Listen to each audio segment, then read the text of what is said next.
ఏంటంటే ఇక్కడ ప్రస్తుతం ఉన్నటువంటి అడ్మినిస్ట్రేషన్లో సర్పంచ్ కానీ ఇక్కడ పారిశుద్ధ్యానికి ఏంటంటే సపరేట్గా క్లీన్ అండ్ గ్రీన్లో సపరేట్గా ఒకళ్ళిద్దరిని ఎవరిని కూడా పెట్టట్లేదు. విలేజ్లో ఎవరిని కూడా ఒకళ్ళిద్దరిని పంచాయతీ ఏర్పాటు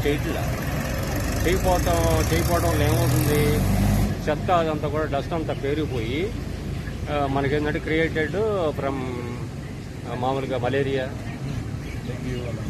డెంగ్యూ ఇంకా రకరకాల వ్యాధులు విపరీతంగా వస్తున్నాయి. విలేజెస్లో ముఖ్యంగా వస్తాయి. అంటే కంపారిజన్ కాదు.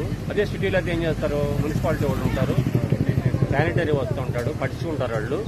ఇవన్నీ కూడా ఏంటంటే ఉన్నారు. విలేజ్ అనగానే ఏంటంటే మంగళగిరి ఎమ్మెల్యే ఆల్సో ఇక్కడ వరదలు వచ్చినప్పుడు కూడా ఎప్పుడు కూడా రిప్రజెంటేషన్ రావట్లేదు. ఇక్కడ 15 కిలోమీటర్స్ విలేజ్ అనగానే ఎప్పుడు కూడా వెనకబడింది నాకు తెలిసి. నేను స్టూడెంట్గా 50 ఏళ్ళ నుంచి చూసా.